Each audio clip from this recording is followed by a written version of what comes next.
Bueno, nosotros somos el equipo 5, conformado por mi compañera Giovanna y Diana. Y el día de hoy vamos a ver poliomielitis y otras parálisis flácidas. La parálisis flácida aguda, que es en lo que nos vamos a enfocar en esta exposición, pues va a ser un trastorno motor agudo, es decir, que tiene una duración de hasta 5 días. O sea, se desarrolla en hasta 5 días. Su curso va a ser rápidamente progresivo y está caracterizado por presentar parálisis o parestesia, también hipotonía, también hipo o arreflexia, y ocasionalmente va a afectar estructuras que pues dependan del tronco encefálico, como sería la respiración. En cuanto a su epidemiología, pues tenemos que van a representar una urgencia pediátrica.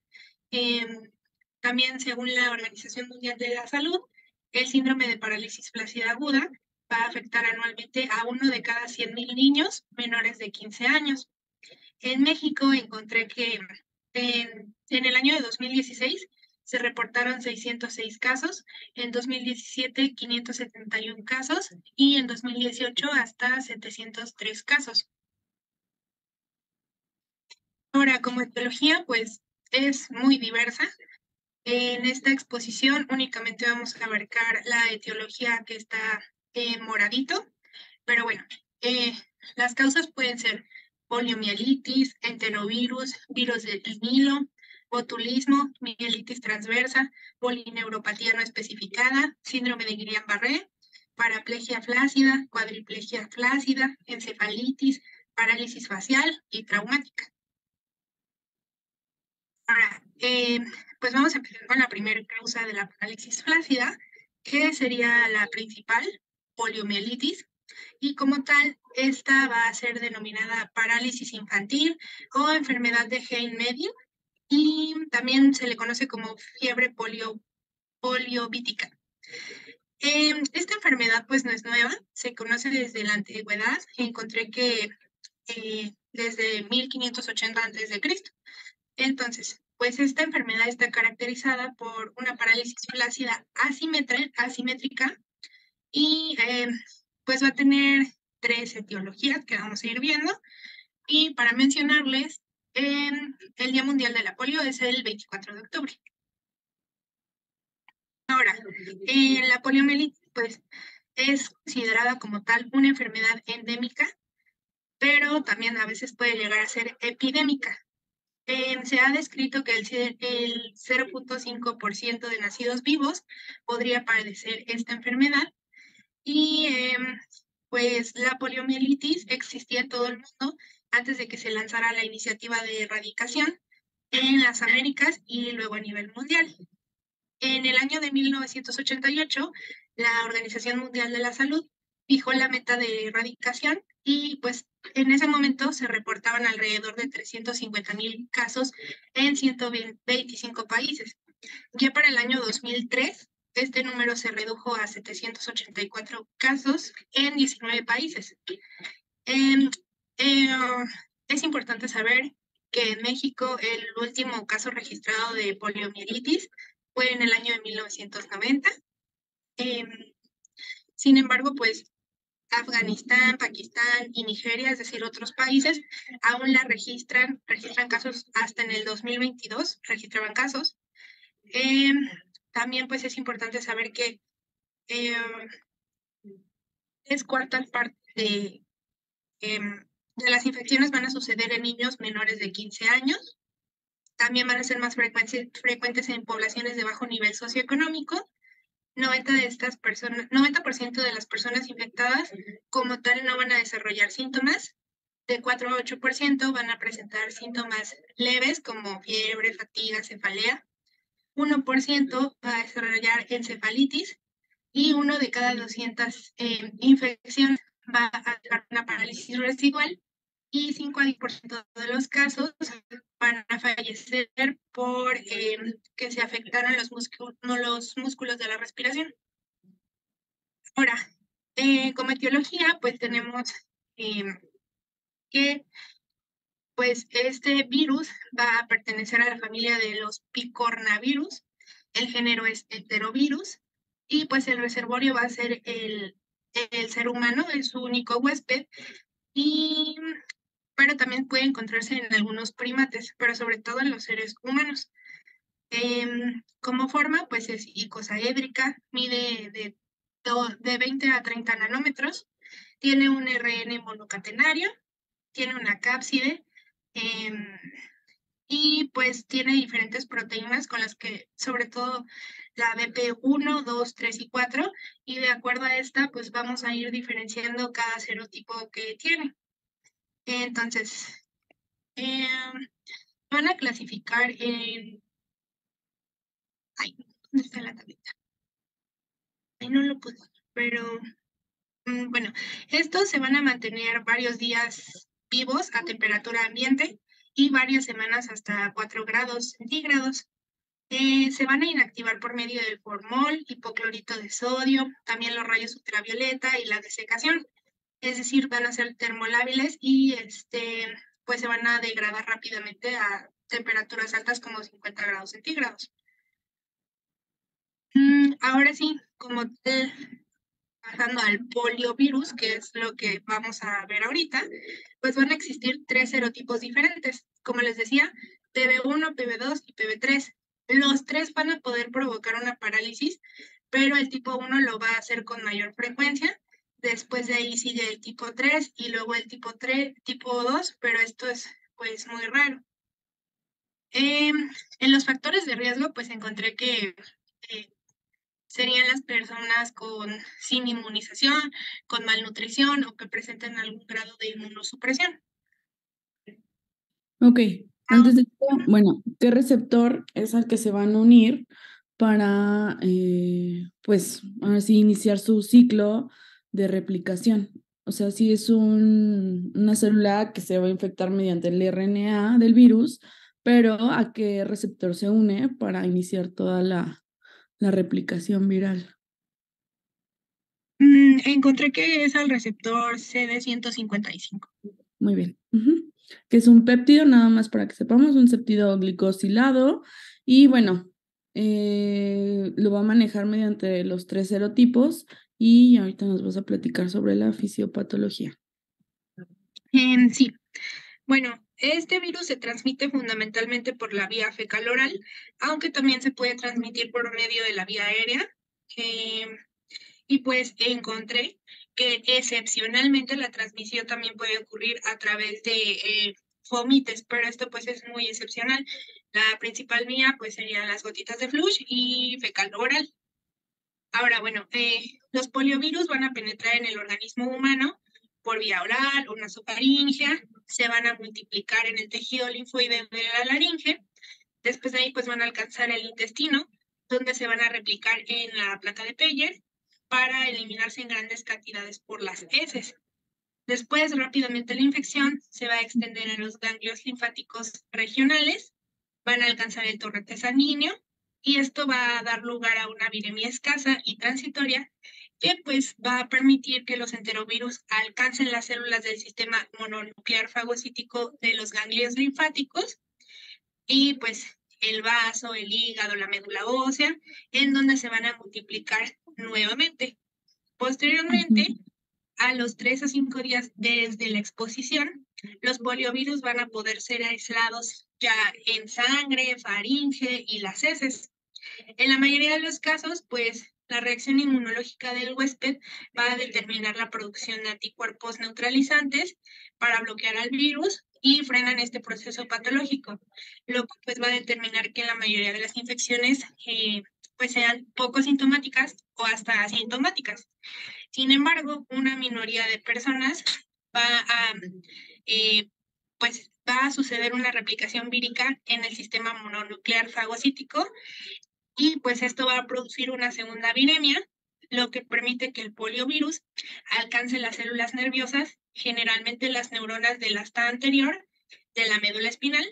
Esto va a generar inflamación y necrosis, va a infectar sobre todo la sustancia gris y los núcleos motores de la protuberancia y el bulbo. También se pueden ver afectados pues, el sistema reticular cerebral, los núcleos vestibulares, cerebelosos y los ganglios dorsales posteriores. lo que pues explica como tal la fisiopatología, digo, los síntomas y por qué se paraliza el paciente. Ok, entonces hay una parálisis de manera general, pues por la misma explicación de la distribución del receptor CD155, que va a predominar, sí, en tracto pues gastrointestinal y a sistema nervioso, pero pues también tiene, pues, o se ha detectado mayormente en cerebro, médula espinal, todo el sistema digestivo, pulmones, pero con mayor afinidad al sistema gastrointestinal y la diseminación del mismo. O sea, es por ello la fisiopatología, ¿no? La alta distribución del receptor a los órganos y por ende el daño a los mismos. Así es.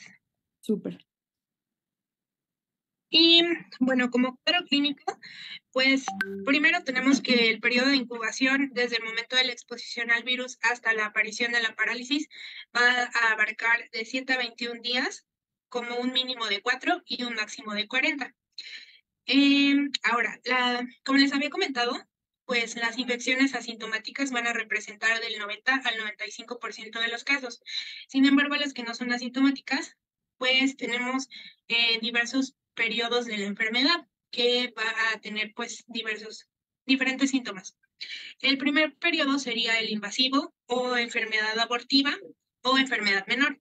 Este se va a presentar en un 4 a 8% de los casos y se caracteriza por un síndrome infeccioso inespecífico que va a durar de 2 a 3 días. El paciente va a presentar un síndrome febril, astenia, artralgias, cefalea, odinofagia, vómito, diarrea, estreñimiento, dolor abdominal. Entonces, pues esto es muy inespecífico.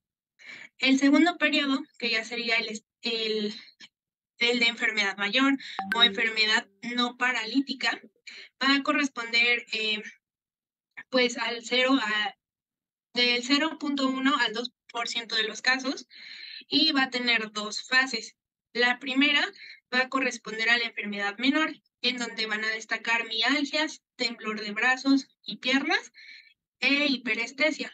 Y el segundo periodo, que pues va a ser un periodo de remisión, que aparece de 2 a 5 días, y aquí pues va a haber meningitis de etiología vírica, aumento de proteínas en el líquido cefalorraquídeo, también el aumento de proteínas en este mismo. La enfermedad hasta aquí pues va a durar de 2 a 10 días con recuperación normalmente completa del paciente, pero en caso de que pues no sea así, pasamos al tercer periodo, que es la poliomielitis paralítica. Esta es muy rara, se va a presentar en menos del 1% de los casos. Clínicamente va a cursar con manifestaciones igual inespecíficas, seguido del síndrome clínico de la poliomielitis no paralítica. Entonces, el paciente va a presentar hipotonía o atonía, hiporreflexia o arreflexia. La sensibilidad va a estar conservada y va a tener atrofia muscular que va a afectar a determinados grupos musculares como deltoides, cuádriceps, tibial anterior, peroneo lateral, y pues el compromiso muscular va a ser variable. Puede tener monoplegia, paraplegia, cuadriplegia, parálisis de músculos pues aislados. Y pasamos al último periodo, que sería la poliomielitis paralítica vulvar. Aquí, como tal, ya va a haber una afectación de los pares craneales, específicamente del 9, 10 y 12. Entonces, el paciente va a presentar disfagia, voz nasal, regurgitación nasal, dificultad respiratoria por acumulación de secreciones faríngeas o también, pues, por afectación al mismo centro respiratorio.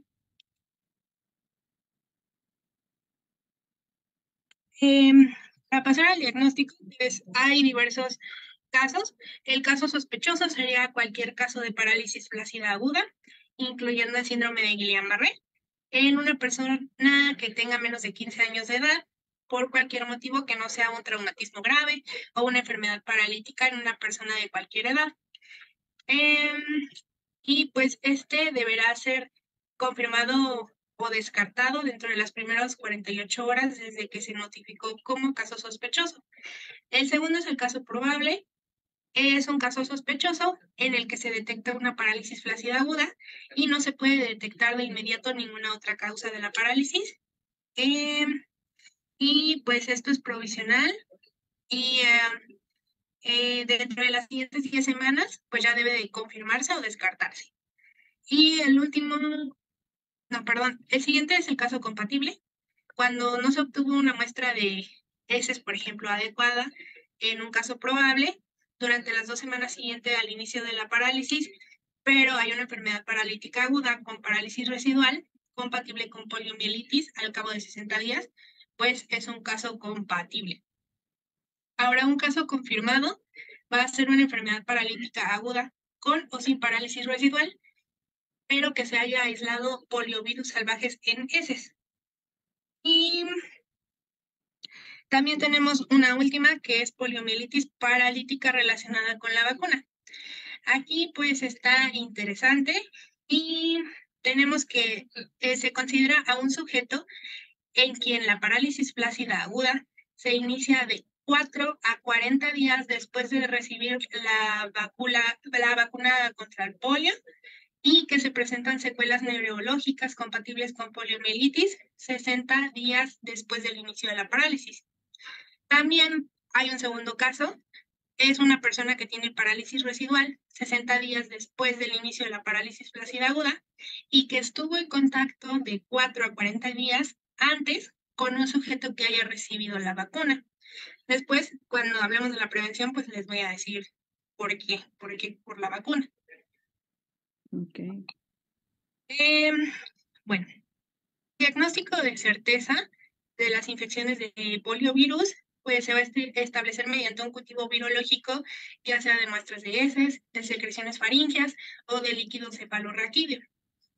También, pues, podemos utilizar una prueba PCR y, como les comentaba, en algunos estadios de la enfermedad, pues podemos apoyarnos del líquido cefalorraquídeo, donde vamos a encontrar sobre todo pleiocitosis.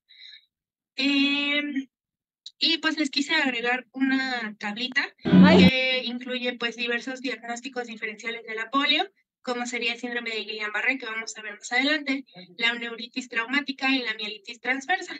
Pero entonces el diagnóstico de certeza es que comprobemos que existe infección por polio mediante un cultivo virológico. Ahora, pues no hay un tratamiento antivírico específico contra las infecciones por poliovirus, pero el seguimiento pues va a ser sintomático y de soporte. Encontré que pues hay un tratamiento abortivo o menor que va a incluir analgésicos, sedantes, dieta y que el paciente esté en reposo en cama.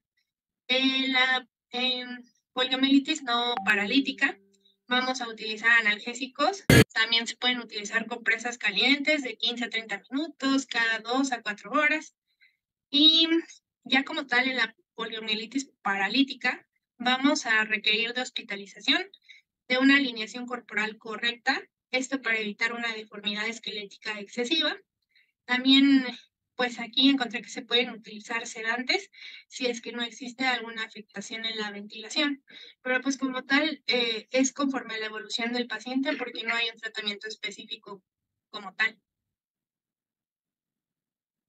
Y la prevención, pues la vacunación está disponible desde hace más de 40 años en forma de vacunas trivalentes, que pues incluyen el serotipo 1, 2 y 3, y pues es un virus inactivado, puede ser por vía oral o vía inyectable. La vía oral, pues es la vacuna que se utiliza masivamente en niños en la mayoría de los países. Va a producir una inmunidad local intestinal a través del desarrollo de IgA secretora específica. Pero el inconveniente que va a presentar, pues es un riesgo bajo de causar la misma enfermedad, lo que les comentaba, esto en un niño sano o en personas inmunodeprimidas, lo que se conoce como poliomielitis relacionada con la vacuna o poliomielitis vacunal. Esto sucede en 1 por cada 2.6 millones de personas vacunadas. Sin embargo, desde abril de 2016, pues la vacuna solo contiene 1 y 3, el serotipo 1 y 3, es decir, se volvió bivalente. Se eliminó el serotipo 2, ya que pues se identificó que este era el agente causal de este tipo de polio. Entonces, pues Desde 2016 se hizo esta modificación.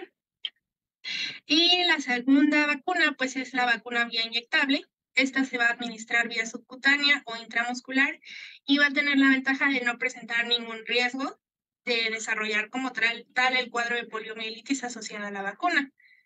Ahora, pues en México se administra a través de la vacuna pentavalente o hexavalente y también la Savit, que pues es una dosis adicional que no forma parte como tal del esquema de vacunación, es exclusivamente en niños de 6 meses a 4 años de edad, que previamente no hayan recibido por lo menos 2 dosis de la vacuna hexavalente y se administra pues vía oral, 2 gotas que equivale a 0.1 mililitros.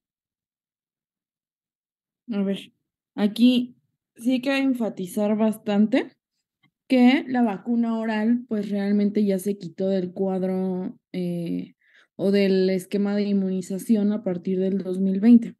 En marzo, abril del 2020, con la finalidad de no continuar, pues con la diseminación ambiental que la poliovirus vacunal producía en los niños.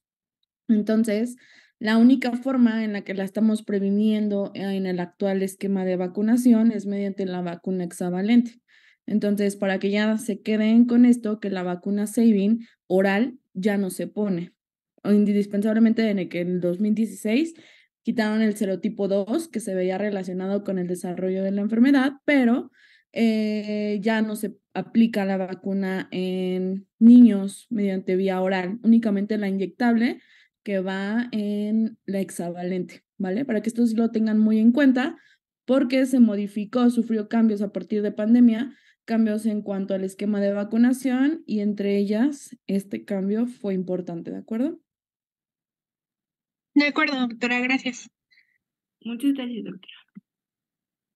Y bueno, la siguiente causa de la parálisis flácida aguda que tenemos, pues va a ser los enterovirus, pero ahora no polio. La incidencia de pues, la parálisis flácida aguda disminuyó drásticamente tras precisamente la aplicación de esta vacuna. Eh, Sin embargo, pues continúan ocurriendo casos secundarios a enterovirus y virus neutrótocos. Entonces, pues encontré que en Estados Unidos en 2014 aumentaron los casos de cuadros respiratorios graves acompañados de parálisis flácida aguda y se identificaron enterovirus de 68, sobre todo en las secreciones faríngeas, es decir, enterovirus no polio. Esto pues para que tengan el panorama. Ahora, estos van a compartir muchas de las características de los poliovirus, sin embargo, el espectro de enfermedades que producen pues, va a ser muy variado. La mayor parte de las infecciones van a ser asintomáticas o van a dar lugar a procesos febriles inespecíficos. Permítanme tantito que ya se trabó. Bueno, existen este enterovirus no polio se divide en A, B, C y D.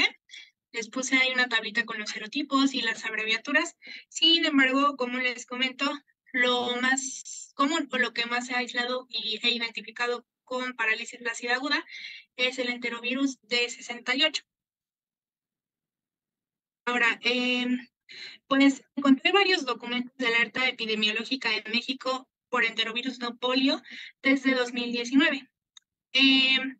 Pero también encontré datos de que en septiembre de 2022, por ejemplo, esto me pareció pues algo interesante, que en Argentina 14 niños fueron internados por parálisis flácida aguda y en 6 de 14 se detectó enterovirus D68 como la causa.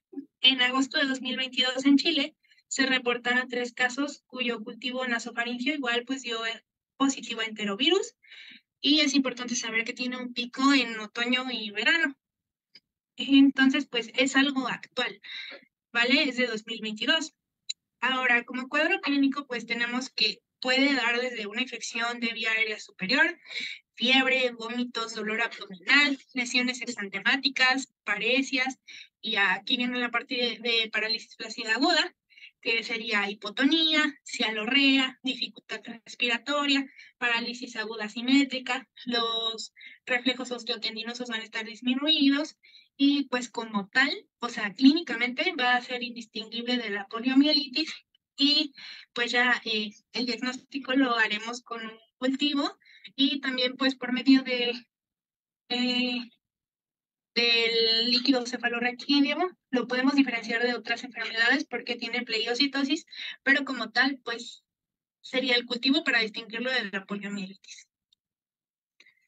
Entonces nos quedamos con que pues la polio es una enfermedad un poco inespecífica relativamente hasta que no llegue a una fase paralítica. Entonces sí tendríamos la obligación de estar al pendiente de niños que tengan el cuadro prodrómico, por así decirlo, y lo ideal es que no lleguen a una fase paralítica porque pues realmente el pronóstico puede variar. Entonces, sí hay que indagar mucho en el esquema de vacunación, en la forma en la que pudo haber contraído la enfermedad para, pues, encaminarnos en un diagnóstico oportuno y a tiempo, ¿no? Entonces, yo sí nada más les dejo que, pues, no nos confiemos a que estemos en una, por ejemplo, en una temporada invernal anteriormente o ahorita ya primavera, en la que podamos tener niños con infecciones respiratorias agudas de vías, bueno, superiores, pero que empiecen con algún dato de parálisis, parestesias, hipotonías, incluso dificultad respiratoria, tendríamos que pensar en toda esta fase, justamente por los brotes que hemos tenido en América. ¿De acuerdo? Entonces, sí es muy importante esto. Vamos a empezar en una temporada alta de calores, en donde sí es importante recalcar las medidas que tendríamos que tener para estos niños, porque su forma de contagio, pues, es, eh, pues, de importancia, ¿no? Sí, doctora, muchas Súper. gracias. ¿Tienen alguna duda o pregunta de polio? No, doctora, hasta ahora todo bien, gracias. Súper. Entonces, empezamos botulismo y si quieren nos volvemos a conectar porque tienen 9 minutos, ¿va? De acuerdo, doctora. Entonces, pues ya antes de que se termine, la cierro y la abro otra vez.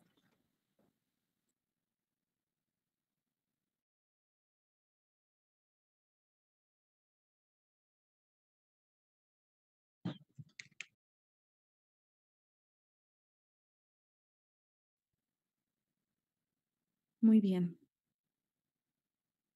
Entonces, comencemos, porfis.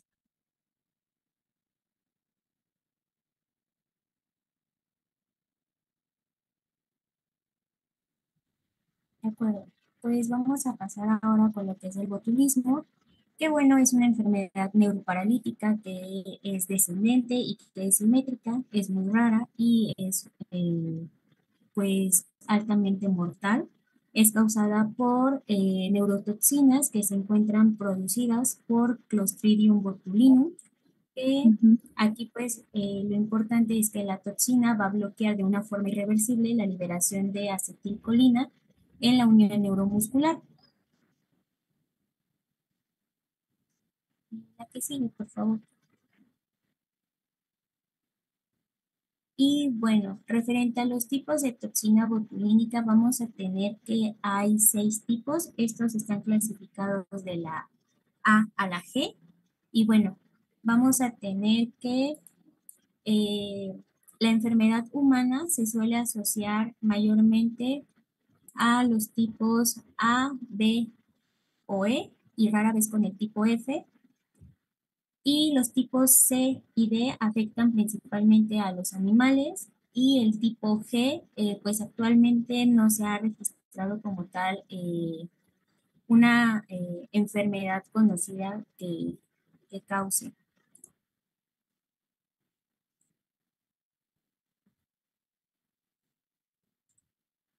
Eh, no, la anterior, por favor. Ah, y bueno, pues está esta tablita donde vamos a tener que estos 6 tipos de toxina botulínica se van a dividir en 6 grupos, dentro de los cuales pues vamos a tener a los clostridiums que van a ser neurotoxígenos y los que no van a ser neurotoxígenos. La que sigue, ahora sí, por favor. Ahora, respecto a su microbiología, pues vamos a tener que el Clostridium botulinum es un bacilo gram positivo, es estrictamente anaerobio y pues es muy resistente a diversas condiciones ambientales. Son rectos, son ligeramente curvos en los extremos, son de 3 a 10 micras de largo por 1 a 2 micras de ancho, son móviles y es importante mencionar que ellos solamente van a producir su toxina en un medio que sea anaerobio, que esté bajo en contenido de sal y de azúcar y que esté a una temperatura entre 4 a 121 grados centígrados. La que sigue, por favor. Y bueno, respecto a la clasificación, vamos a tener que el botulismo se va a clasificar por su etiología. Primero vamos a tener al botulismo del lactante, el cual pues va a ser el más común de todos los botulismos, y esto se da en el intestino de un bebé, ya que este pues puede ser muy susceptible a la colonización de esta bacteria debido a que pues el bebé o los bebés tienen pues una flora intestinal pues inmadura. Después vamos a tener al botulismo por alimento, que esto va a ocurrir a raíz de la ingestión de alimentos contaminados con la toxina botulínica. Aquí pues se resalta la importancia de que los alimentos estén en refrigeración y que lleven una adecuada cocción. Esto para poder inhibir el crecimiento del Clostridium e inactivar pues lo que es la toxina y sus esporas. Vamos a tener que esta infección se puede dar por la ingesta de algunos productos enlatados o de productos que pueden estar en medios de fermentación y que estén sellados o pues podría decirse que alimentos que estén en recipientes herméticos y que pues no estén pues que no los metan al refrigerador, vaya, porque ya que son ambientes anaerobios, pues son propios, bueno, son ambientes adecuados para que la toxina se libere, ¿no? Y bueno, en estos casos es importante mencionar que se considera el botulismo por alimento como una emergencia de salud pública, esto por el riesgo de consumo en otras personas.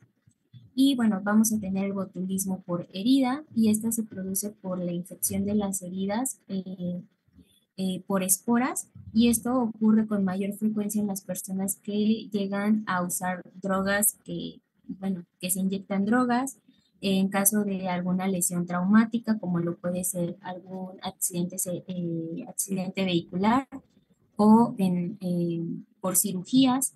También tenemos el botulismo intestinal del adulto, el cual pues también es conocida como de etiología desconocida y es muy rara que se presente.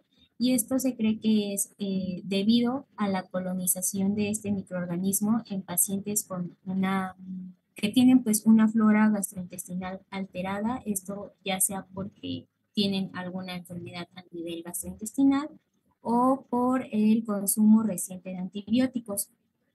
También tenemos el botulismo iatrogénico, que esto es muy raro, pero se da en los pacientes que son tratados con dosis inadecuadas o muy altas de toxina botulínica.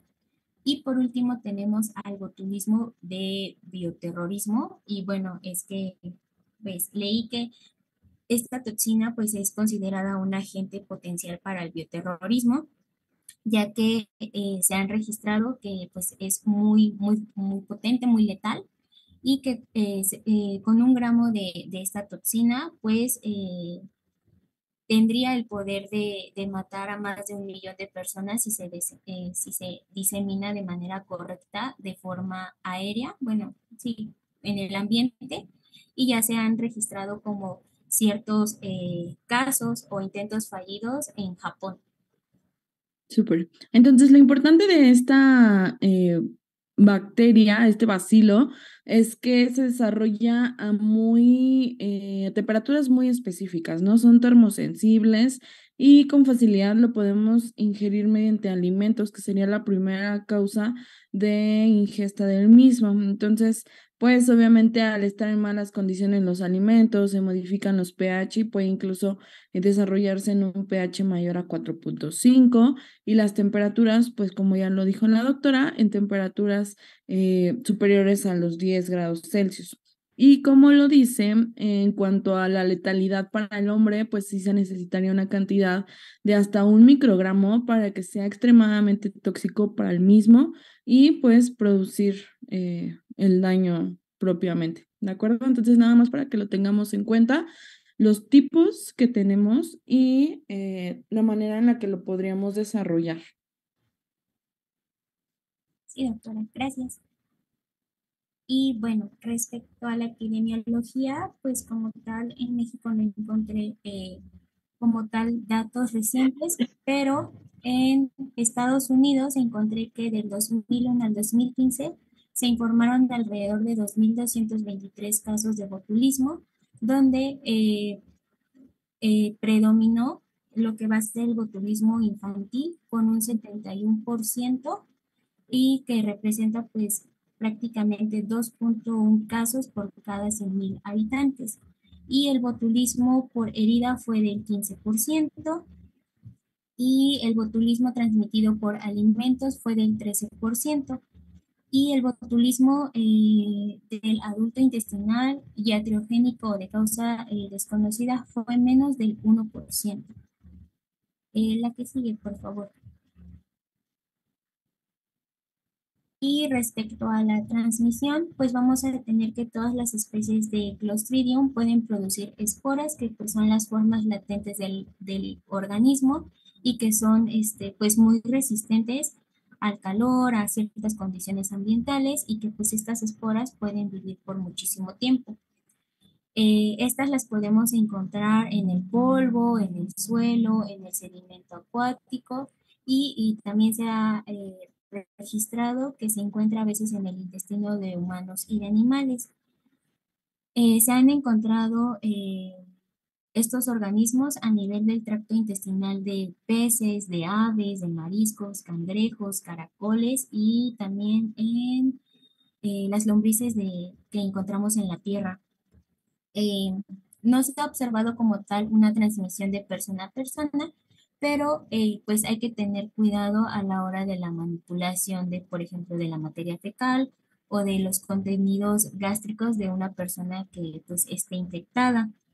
Eh, y como ya se mencionó, pues el botulismo a menudo ocurre por, pues por la ingesta de alimento o de agua contaminado. Eh, y vamos a tener que esta toxina pues no puede atravesar como tal la piel intacta, necesita que haya alguna lesión, que la piel esté lastimada para que pueda atravesar de esta forma las membranas y la mucosa. La que sigue, por favor. Y respecto a su patogenia, pues vamos a tener que primero las neurotoxinas se van a fijar a nivel presináptico a nivel de la placa neural y se van a introducir en la terminación nerviosa. Y pues ya dependiendo del serotipo que entre, ya sea del A a la G, como lo vimos al inicio de la presentación, pues actúan como una zinc endopeptidasa que van a hidrolizar alguna de las proteínas del complejo SNER, que son las que vemos de distintos colores en la imagen, que van a ser la sintaxina, la sinaptobrevina y la SNAP25, que pues al alterar alguna de estas proteínas se bloquea como tal la liberación normal de la acetilcolina y esto pues va a conducir a una parálisis muscular aguda de tipo flácida simétrica y descendente, que son pues las características de la parálisis en el botulismo. Y pues esto es importante debido a que pues esta parálisis puede generar insuficiencia o puede generar pues un paro respiratorio, llevando pues a la muerte a nuestro paciente. Entonces, aquí es muy importante que ante la sospecha clínica de esta infección, se inicie lo más pronto posible con el tratamiento. La que sigue, por favor.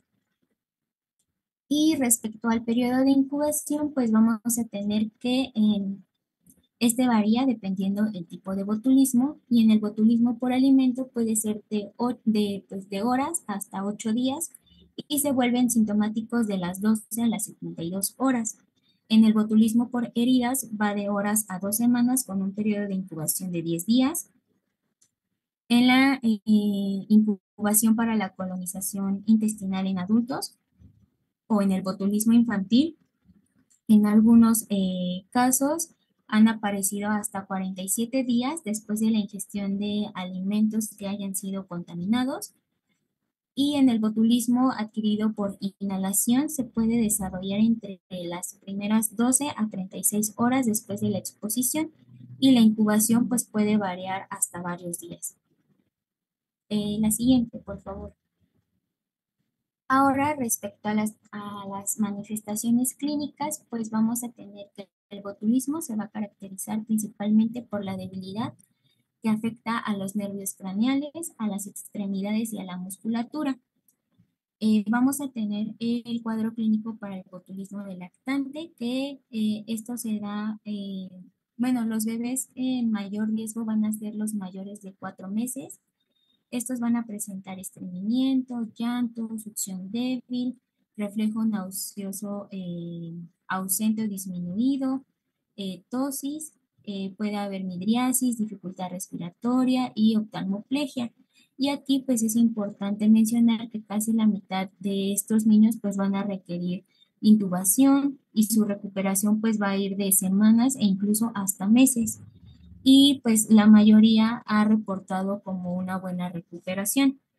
Después vamos a tener al botulismo por alimentación, y respecto a su cuadro clínico vamos a tener que presenta una parálisis descendente que involucra a los nervios craneales, y generalmente los síntomas neurológicos siempre van a ir acompañados de síntomas gastrointestinales. Aquí se mencionaba que en este caso vamos a tener la presencia de una pentada clásica que se caracteriza por presentar sequedad en la boca, náuseas, vómito, disfagia, lipoplia y midriasis paralítica, aunque pues no siempre se va a ver como tal toda la pentada. Y pues además se puede acompañar de otros síntomas, en este caso la disnea, debilidad de las extremidades, disartria, mareos, estreñimiento y parestesias. Y bueno, respecto a los demás botulismos, que son los de herida, los de intestinal y iatriogénico, pues se mencionaba que tienen un cuadro muy, muy similar a lo que va a ser el botulismo por alimentación. Siguiente, por favor. Ahora, para el diagnóstico. Entonces, tendríamos que sospechar o considerar como un caso sospechoso a toda persona o niños que presenten parálisis muscular flácida, que sea de predominio descendente, simétrico, con una parálisis secretora, sin alteraciones de la conciencia y, como lo menciona la doctora, pues con algún tipo de disautonomía, taquicardia, hipertensión, arritmias, o eventualmente llegaran al paro cardiorrespiratorio, ¿no? Siempre y cuando considerando que pues esta enfermedad pues puede estar en ausencia de fiebre. Entonces es algo que sí tendríamos que especificar para sospechar en un caso de botulismo, ¿de acuerdo? Sí se ven intervenidos el daño a múltiples pares craneales y pues por ende la ausencia de la fiebre sí tendríamos que sospecharlo como un caso probable, ¿de acuerdo? Nada más para que tengamos bien clara la clínica, porque pues sí podría ser un poco confusa de ciertas parálisis, entonces sí es importante especificar esta parte.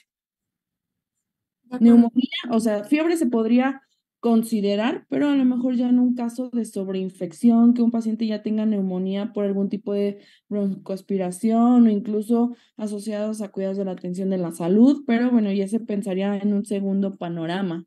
Entonces sí es importante nada más recalcar esto para que no nos confundamos con otras parálisis. De acuerdo, doctora, gracias.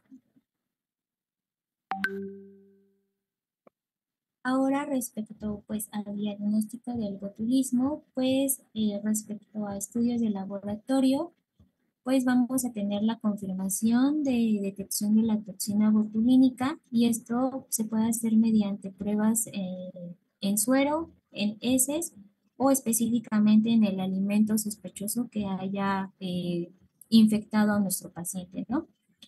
Y generalmente la muestra de heces es preferible en los casos donde haya sospecha de botulismo infantil o en el caso de colonización en el intestino del adulto. Aquí pues va a ser importante realizar eh, pues una prueba ELISA o una PCR para la detección como tal del Clostridium. Y pues dado el tiempo que puede llegar a tomar obtener como tal los resultados de la presencia del Clostridium y todo, pues el tratamiento con antitoxina botulínica no debe de retrasarse si es que ya existe como tal una sospecha clínica alta. La que sigue, por favor. Y ahora respecto a los estudios de conducción nerviosa y la electromiografía, pues enfocándonos en estos, pues podemos encontrar una disminución de las amplitudes de SEMA, que pues va a ser una respuesta en la que interviene el nervio motor, la placa neuromuscular y el músculo. Se va a poder, bueno, se puede valorar la respuesta decreciente o incrementada a la estimulación repetitiva de alta frecuencia y a los potenciales de las uniones motoras. Y pues aquí es importante el uso de la estimulación repetitiva para poder realizar como tal un diagnóstico diferencial con lo que va a ser el síndrome de Guillain-Barré. Además de que los estudios de conducción y la electromiografía pues nos ayudan como tal a distinguir el botulismo de otras enfermedades o de otros trastornos presinápticos. Y como tal, en el caso del botulismo, pues no es necesario como tal realizar el análisis en líquido cefalorraquídeo como lo es en otras entidades, pero cuando se llega a ver un caso de botulismo por el tipo A, se reporta como tal un incremento en las proteínas de 50 a 60 miligramos sobre decilitro. Y la que sigue, por favor. Entonces, pues dentro de los diagnósticos diferenciales para bueno, para el botulismo, vamos a tener el síndrome de Guillain-Barré, el síndrome de Miller-Fisher, presencia de miastenia grave, de un accidente cerebrovascular, de una intoxicación por alimentos, ya sea porque tenga bacterias o algún químico, o envenenamiento por hongos, y como tal, pues también la poliomielitis. Y en el caso de lactantes, los diagnósticos diferenciales van a ser como tal la sepsis, meningitis, miopatía congénita, síndrome de Reye y enfermedad de Leigh. La que sigue, por favor. Entonces, los diagnósticos diferenciales van a ir identificándose de acuerdo a la clínica, ¿no? Es que si es síndrome de Guillain-Barré, pues bueno, ahorita lo vamos a ver su clínica. Si es poliomielitis, fiebre, alta, parálisis ascendente y bueno, disociación de ciertas, un nivel citológico de albúmina, ¿no? Pero bueno, eso ya va más encaminado a la clínica. Entonces sí hay que saber diferenciar la forma y la presentación clínica de cada una de estas parálisis para encaminarnos a un pues diagnóstico certero. Entonces sí, tomen en cuenta mucho la clínica, por favor, niños. Sí, doctor. Ahora, respecto al tratamiento, pues vamos a tener que tanto en el botulismo de lactante como en el botulismo por alimentos, la antitoxina debe administrarse pues lo antes posible, ¿no? Y aquí vamos a tener que la inmunoglobulina botulínica humana se usa para tratar el botulismo infantil, mientras que lo que va a ser la antitoxina botulínica trivalente o heptavalente-quina, se administra lo que va a ser el resto de todas las otras formas del botulismo. Y, por ejemplo, en el caso de que la infección sea por herida, se recomienda el realizar debridaciones y también como tal el uso de antibióticos, esto por el riesgo de que pueda darse una infección por un agente oportunista. Y bueno, vamos a tener que como tal la administración temprana de la antitoxina se ha comprobado o se ha reportado que disminuye los días de la hospitalización y de la ventilación mecánica en nuestro paciente y se cree que pues administrar como tal la antitoxina de una forma temprana ayuda muchísimo porque como tal neutraliza la toxina antes de que se produzca pues una unión extensa a nivel de las terminaciones nerviosas. La que sigue, por favor. Ahora pues vamos a pasar a lo que va a ser el virus West Nile o también conocido como virus del Nilo Occidental. Y pues vamos a tener que esta es una enfermedad infecciosa que se encuentra transmitida por la picadura de mosquito y que es capaz de producir cuadros de meningitis, de encefalitis, ambas o de parálisis flácida aguda. Y dentro de un contexto histórico, pues vamos a tener que fue aislado por primera vez en 1937 en West Nile de Uganda y se detectó en mosquitos, en aves y en ciertos mamíferos en países de Europa, de África, en Australia, en India y se reportó que podían producir cuadros sintomáticos de forma esporádica en los humanos. La que sigue, por favor.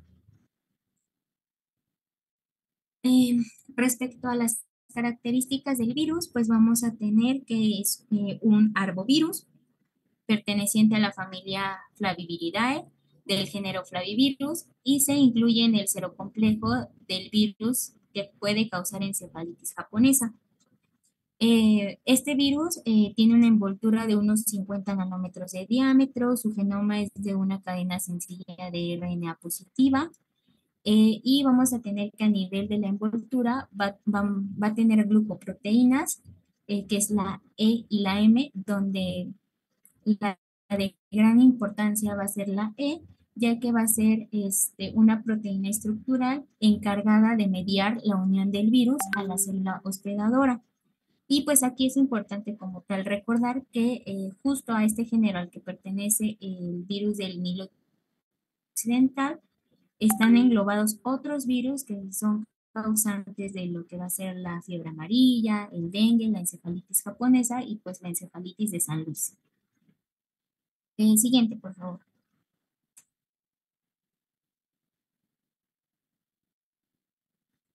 Ahora, respecto a su epidemiología, pues vamos a tener que este año se han informado 1.035 casos de infección por virus del Nilo Occidental, de los cuales el 71% se clasificó como una enfermedad neuroinvasiva y el resto como una no neuroinvasiva. Y pues dentro de la población como tal, mayormente afectada, pues es que puede ir desde los 6 meses hasta los 95 años. Entonces, pues como tal, toda persona está expuesta a que pues un mosquito lo pique y pues le pueda infectar de este virus.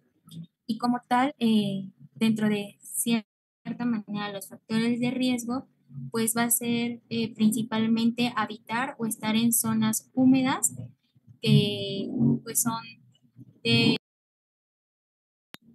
de un entorno apropiado para la reproducción de estos mosquitos y así pues poder fomentar la infección, ¿no?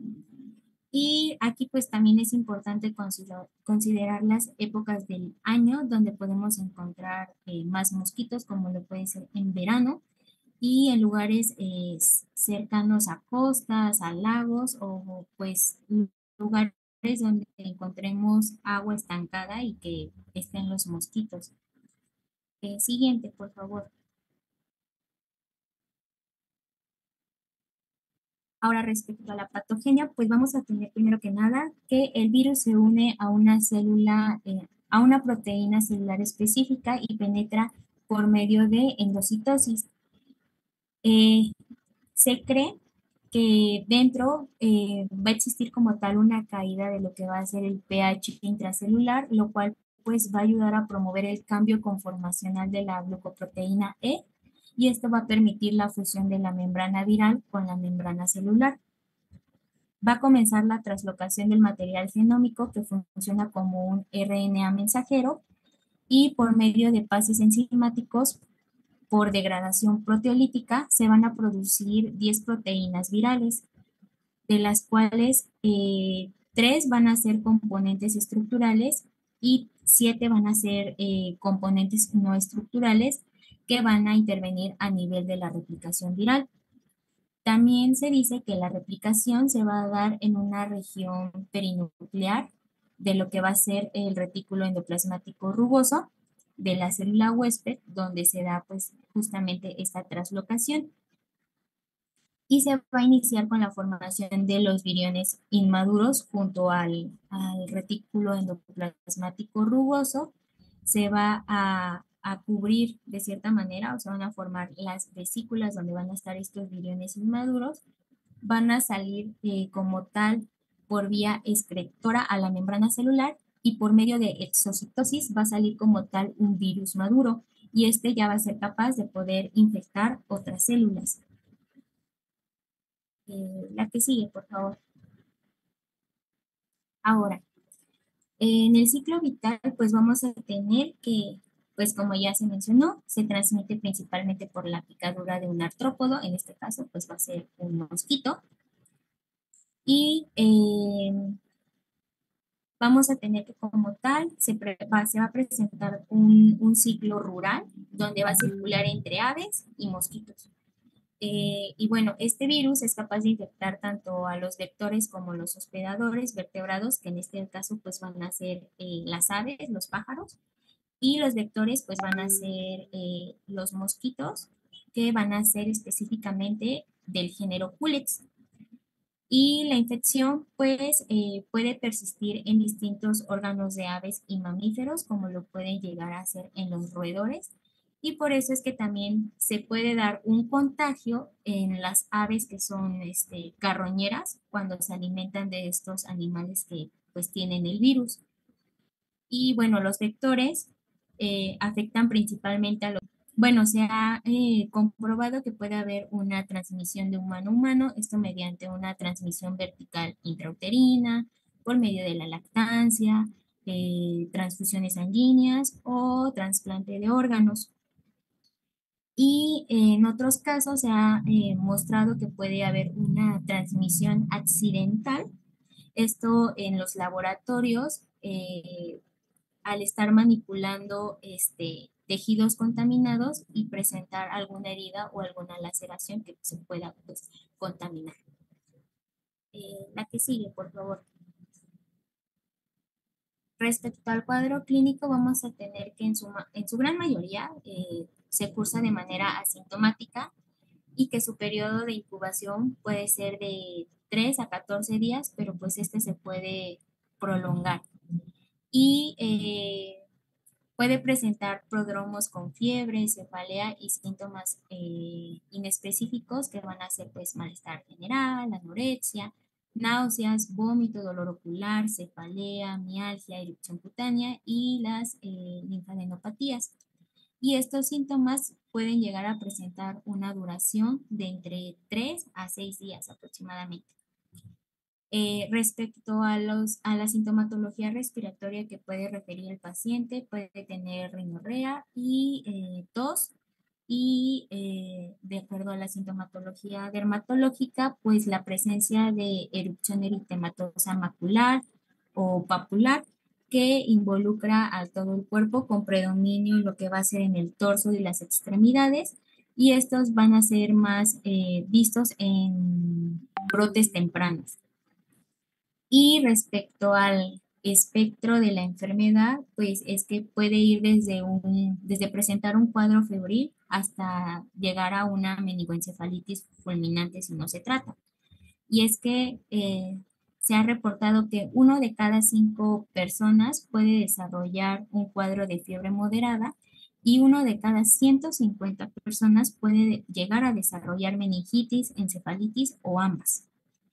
La siguiente, por favor.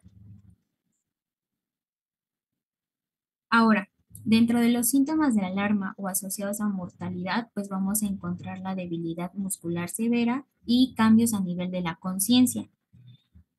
Otras manifestaciones neurológicas más graves van a incluir que nuestro paciente llegue a presentar como tal un cuadro de meningitis aséptica, meningoencefalitis y parálisis flácida aguda. Entonces vamos a tener que para meningitis aséptica se va a presentar cefalea, fiebre con dolor de espalda, mialgias, erupción cutánea, esto en los casos, bueno, del 20 al 50% de los casos. A la exploración física vamos a encontrar signos meningios ausentes, hay fotofobia y pues esta enfermedad tiene como mayor predominio en lo que van a ser pacientes jóvenes y se resuelve sin mayores secuelas. Ahora, en el caso de la meningoencefalitis, esta llega a ocurrir en el 50% de los casos. Hay presencia de cambio del comportamiento, personalidad irritable, confusión, desorientación, estupor, y todo esto puede llegar a presentar bueno, que nuestro paciente caiga en coma. Se puede asociar a encefalitis la presencia de temblor, de ataxia, de debilidad focal, de hiperreflexia. Y en el caso de presentar una parálisis flácida aguda, pues esta se caracteriza, por presentar debilidad focal con progresión a parálisis, esto en un 35% de los casos, debilidad en miembros, arreflexia o hiperreflexia, debilidad simétrica progresiva, esto en un lapso de 2 a 8 días, o incluso puede llegar a la muerte eh, por el caso de que se presente una disfunción neuronal, una falla respiratoria o que nuestro paciente presente un edema cerebral. Siguiente, por favor.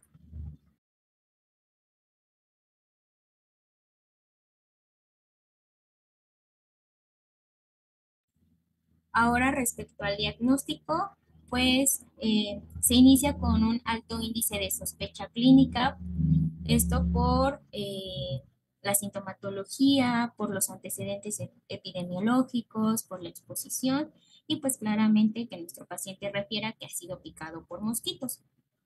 Ahora, dentro de los estudios pues vamos a tener una VH donde vamos a poder encontrar la presencia de leucopenia, de anemia, en el líquido cefalorraquídeo en pacientes con meningoencefalitis o parálisis flácida aguda. Hay presencia de pleocitosis con dominio de linfocitos y aumento en las proteínas, que también como lo hemos visto en las otras patologías, también se da un aumento de las proteínas a nivel del líquido cefalorraquídeo. Y vamos a tener que aquí el método de diagnóstico considerado pues el más eficiente para su detección va a ser de inmunoglobulina M en suero o en lo que va a ser en el líquido cefalorraquídeo. Y como tal pues va a ser una prueba inmunoenzimática de captura de anticuerpos IgM y ELISA, que va a ser como tal la prueba óptima, ¿no? Y ya como tal para la detección o confirmación de la presencia del virus, pues se recomienda el uso de una PCR. Siguiente, por favor. Ahora, respecto a las pruebas de imagen, pues vamos a tener como tal dos.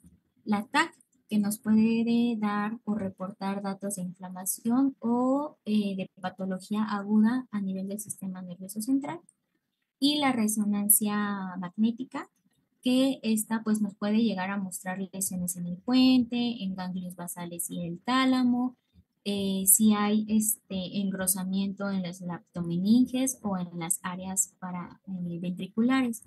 Entonces, aquí es importante mencionar que pues incluso si nosotros le podemos hacer una TAC a nuestro paciente, esta TAC puede salir normal y no puede detectar mucho de lo que podemos ver en una resonancia magnética. Entonces, como tal, la prueba o el estudio de imagen por excelencia, pues va a ser una resonancia magnética. La que sigue, por favor. Y para el tratamiento, pues como tal, no hay un tratamiento específico ante esta enfermedad. La mayor aproximación terapéutica ha sido la inmunoterapia, aunque se ha implementado tratamientos con ribavirina, con gamma globulina hiperinmune, el uso de corticosteroides, pero pues como tal no se ha reportado pues una eficiencia, ¿no? Entonces, el tratamiento para estos pacientes va a ser sintomático, es decir, de soporte, incluir la atención por las complicaciones de la parálisis, ya sean respiratorias, alguna infección que se agregue como neumonías, presencia de convulsiones y generalmente estos pacientes en estadios graves pues requieren de estar en la unidad de cuidados intensivos. Y pues como tal no existe una vacuna para humanos, pero sí existen 4 vacunas y son para caballos y una para gansos, pero estas solamente están en Estados Unidos. Y, ay, bueno, ya se va a acabar la sesión, entonces si quieren la cierro y abro otra. Ya es la última, ¿verdad, Guillain-Barré? Sí, y solamente va a ser poquito, doctor. Súper, súper.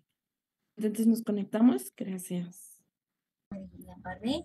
Esto pues nada más va a ser un pequeño recordatorio, pues porque como tal ya tuvimos una clase específica de este síndrome, ¿no? Y pues ya para no hacer también ya más larga la exposición.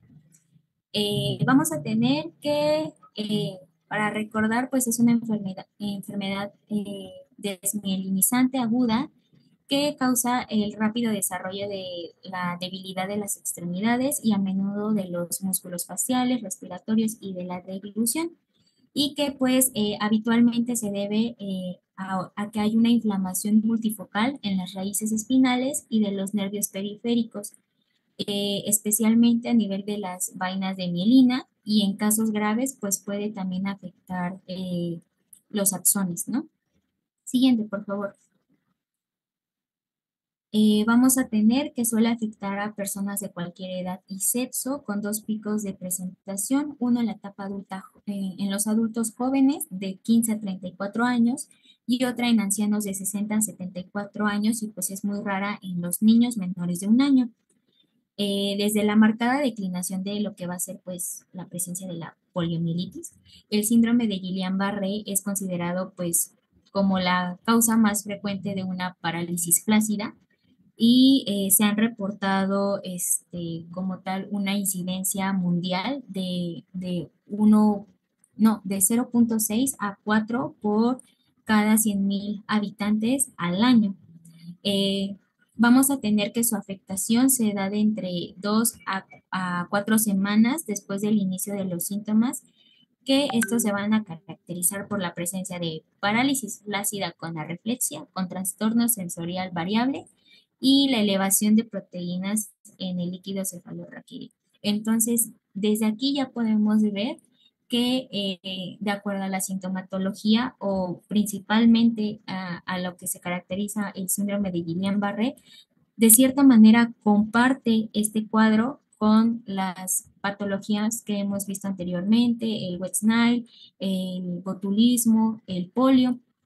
Entonces, debido a esto, pues se menciona que como tal, la poliomielitis ha sido históricamente como tal la enfermedad cliché en el diagnóstico diferencial con Guillain-Barré. Y es por eso que, la que sigue, por favor,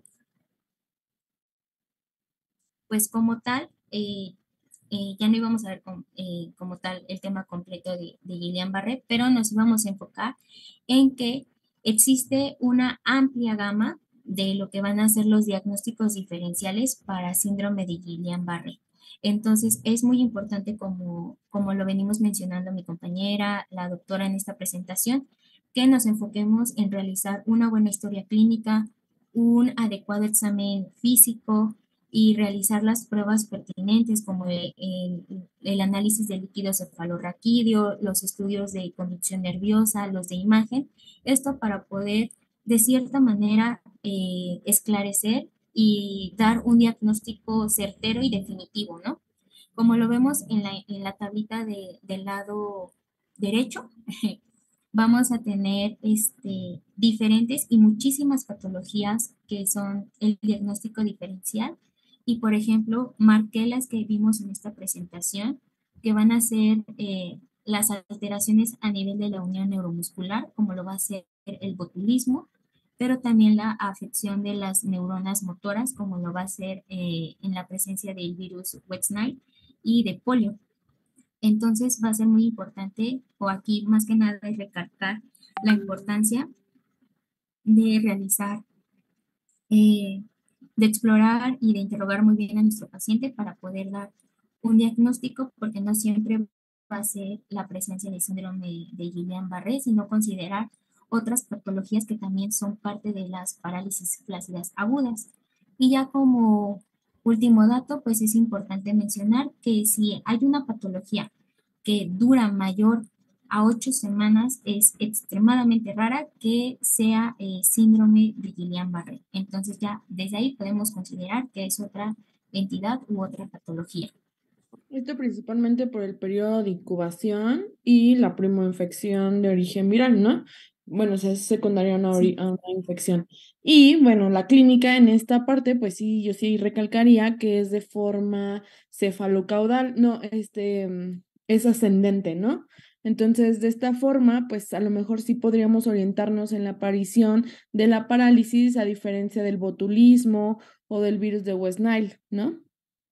Entonces, nada más en la aparición de en la aparición de la parálisis, pues sí es importante enfocarnos en cómo se presenta, qué síntomas tiene, y ya de ahí vamos a ir encaminándonos a nuestras diferentes patologías. Esta pues realmente es una patología desmielinizante, de forma inflamatoria multisistémica, entonces su evolución realmente es rápida y progresiva, ¿no? Que de igual manera puede durar meses, pero pues esto se debe al periodo de incubación de la etiología. Entonces, pues nada más recalcar mucho en esto, en la forma de la clínica, en interrogar, obviamente, en dónde estuvo, qué hizo, obviamente, si estuvo expuesto a cada una de las etiologías que ya vimos, para pues indagar y orientarnos, enfocarnos a los diagnósticos.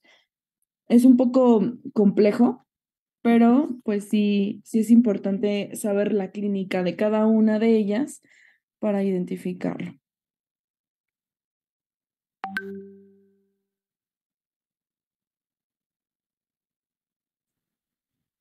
Sí, doctora.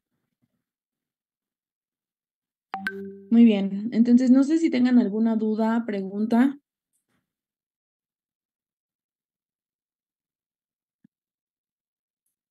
No, doctora, por el momento no, muchas gracias.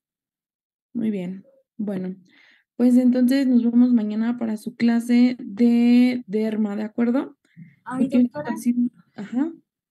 tenemos pues una actividad de Kahoot, no sé si nos, Ah, súper, ya nada más es como un pequeño repaso de lo que vimos a lo largo de la exposición. muy bien.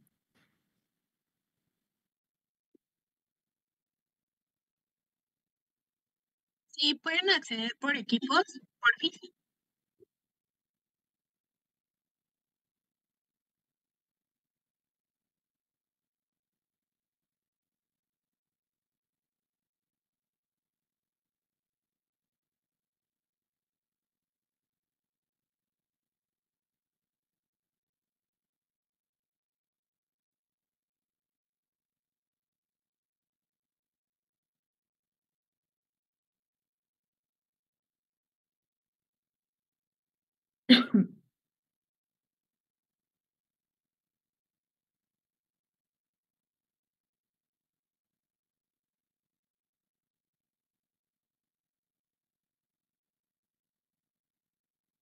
¿Quién falta?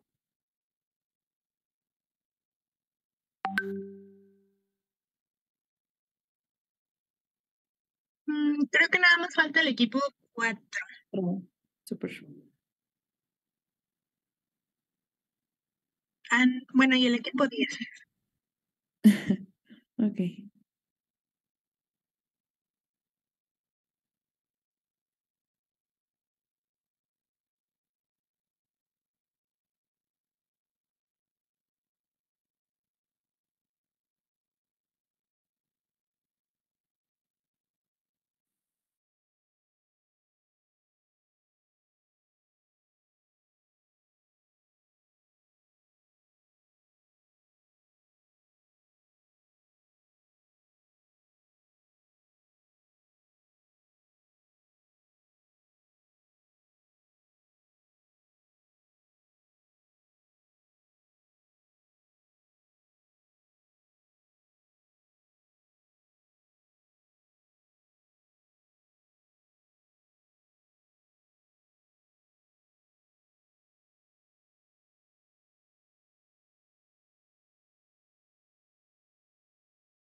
Bueno, pues ya lo voy a iniciar, chicos.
Y bueno, pues eso ha sido todo de nuestra parte.